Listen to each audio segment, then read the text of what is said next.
Den, kdy se moje sestřenice naučila nesoudit knihu podle obalu. Nikdy nezapomenu na výraz Madisoniny tváře, když teta Rita konečně shodila bombu. Ale předbíhám. Nech mě začít od začátku, protože tento příběh se připravoval 20 let. Vyrůstání v předměstí Connecticutu, rodinná setkání byla prakticky náboženstvím v naší domácnosti. Každý den díků vzdání, každé Vánoce, každé Velikonoce, všichni jsme se nahrnuli do rozlehlé koloniální vily mých prarodičů ve Westportu, domu, který byl v naší rodině po 3 generace. A na každém z těchto setkání by moje sestřenice Madison našla nějaký způsob, jak si rýpnout do tety Rity. Teta Rita byla mladší sestra mé matky a byla jiná. Zatímco ostatní členové rodiny jezdili v Mercedesech a BMW, Rita se toulala ve starém Hondě Civic z roku 2005 s promáčknutým nárazníkem a nálepkou Coexist. Zatímco moji ostatní teti a strýcové žili v mansionech s dokonale upravenými trávníky, Rita si pronajímala skromný jednopokojový byt nad knihkupectvím v New Haven.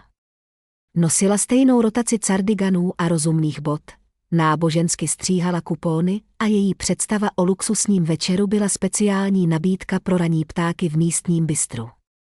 Pro všechny ostatní v rodině, zejména pro Madison, byla Rita varovným příběhem, tím, kdo nikdy nic nedokázal, tím, kdo se spokojil s méně. Madison byla na druhou stranu zlaté dítě. Ve 23 letech se provdala za Bradleye, manažera hedge fondu. Žili v absurdním moderním sídle v Greenwichi se 6 ložnicemi, vinným sklípkem a nekonečným bazénem. Její Instagram byl pečlivě kurátorovaný výběr luxusních dovolených, designových kabelek a bezedných mimosových brunchů. Měla 47 000 sledujících, kteří viseli na každém jejím příspěvku o žití nejlepšího života a manifestaci hojnosti. A nikdy nenechala tetu Ritu zapomenout na rozdíl mezi nimi. Den díků vzdání 2023. Pamatuji si to jasně. Všichni jsme byli shromážděni kolem stolu, toho nádherného s dobrým porcelánem, který se vytahoval jen na svátky. Madison obvykle dominovala, ukazovala všem fotky z její nedávné cesty na Maledivy na svém iPhoneu 15 Pro Max. Ten vodní bungalow byl naprosto božský, vychvalovala, přejíždějíc prsty přes fotky křišťálově čisté vody a nedotčených pláží. Bradley mě překvapil k našemu výročí. Je tak štědrý. Teta Rita tiše předávala zeleninový nákyp, naprosto neovlivněná. Rito, byla si někdy na nějakém tropickém místě? Zeptala se Madison tím přeslazeným tónem, který mi způsobil bolest zubů. Všichni u stolu stuhli. Všichni jsme věděli, co přijde. Nemohu říct, že bych byla, odpověděla Rita mírně, nabírajíc nádivku na svůj talíř. Ach, to je pravda. Zapomněla jsem, že jsi spíše člověk pro stanování. Madison se zasmála tím zvonivým, naučeným smíchem, který perfektně ovládala pro své příběhy na sociálních médiích. Na tom není nic špatného. Samozřejmě, že ne každý si může dovolit mezinárodní cestování. Někteří lidé jsou naprosto šťastní s jednoduššími radostmi. Moje matka na mě vrhla pohled přes stůl. O této konverzaci jsme už mluvili. Proč se Rita nikdy nepostavila za sebe? Proč nechala Madison, aby s ní takhle mluvila? Ale Rita se jen usmála tím svým záhadným úsměvem a změnila téma. Jak to jde s neziskovkou, Madison? Pořád děláš tu charitativní práci, o které jsi mluvila. Madisonina tvář se rozjasnila. O, bože. Ano. Ve skutečnosti předsedám vánočnímu plesu Junior League letos. Sbíráme peníze pro znevýhodněné děti. Je to tak odměňující, dávat zpět, víš. Myslím, že je důležité, aby ti z nás, kteří byli požehnáni, pomohli těm, kteří nebyli. Náznak visel ve vzduchu jako levný parfém. To byla Madison. Každý kompliment byl zabalen do sarkasmu. Každá konverzace byla příležitostí připomenout všem, zejména Ritě, jejich místo v sociální hierarchii, kterou si vymyslela ve své hlavě. Charitativní akce. Rychlý skok do začátku prosince. Můj telefon zavibroval s nečekanou zprávou od tety Rity. Pořádám malý fundraiser v New Haven Country Club příští sobotu. Bylo by skvělé, kdybys mohla přijít. Dress code, koktejlový oděv. Byla jsem překvapená. Rita pořádající akci v country klubu. To vůbec nezapadalo do jejího stylu.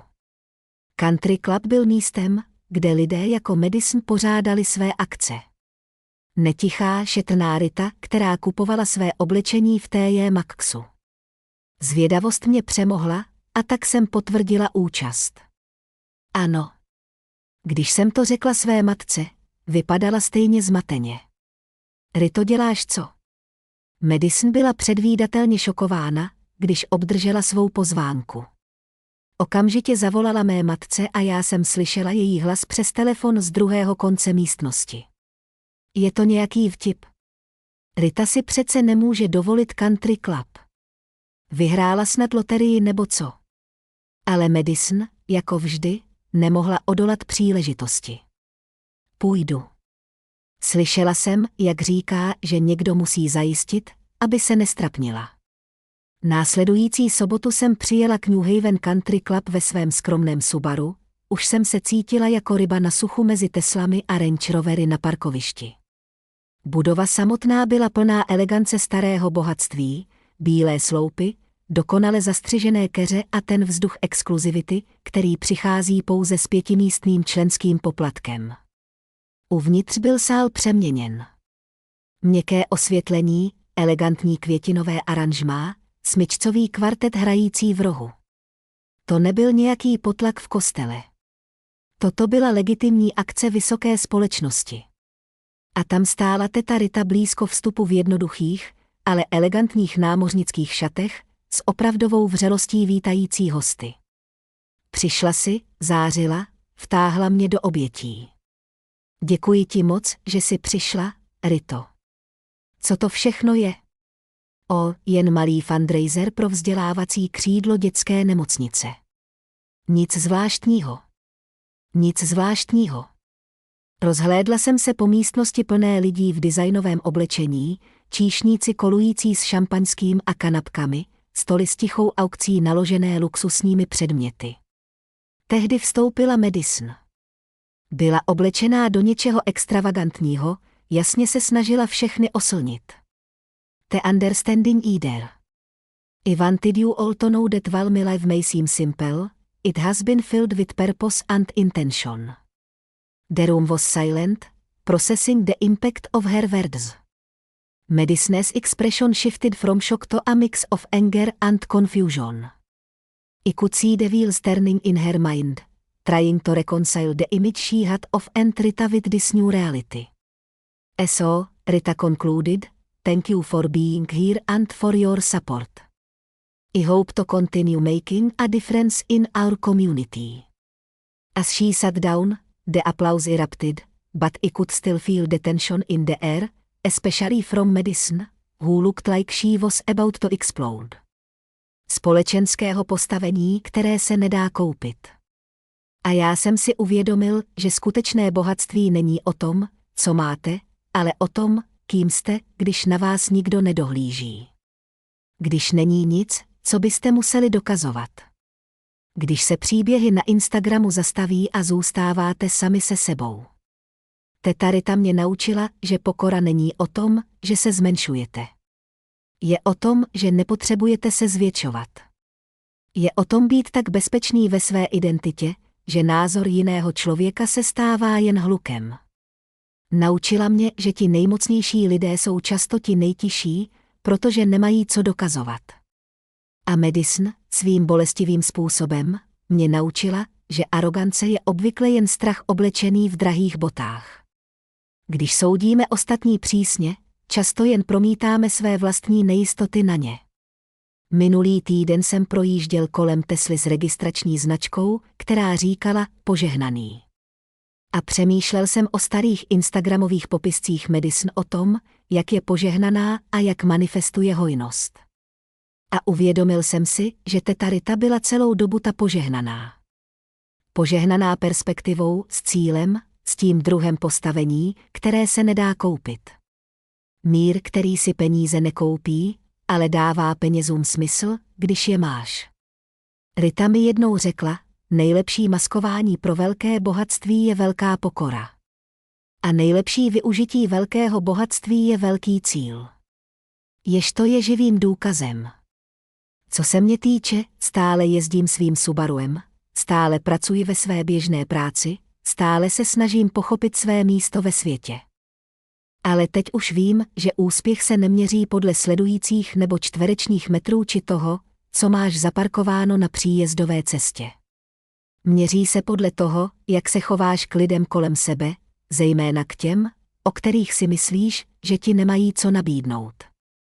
Protože nikdy nevíš, kdo nosí skromné oblečení a přitom má generacemi předávané bohatství, kdo šetří kupony a financuje nemocnice, kdo jezdí v rozbitém civicu a mění svět. Nehodnoť knihu podle obalu. A rozhodně nehodnoťte tu Ritu podle jejího svetr.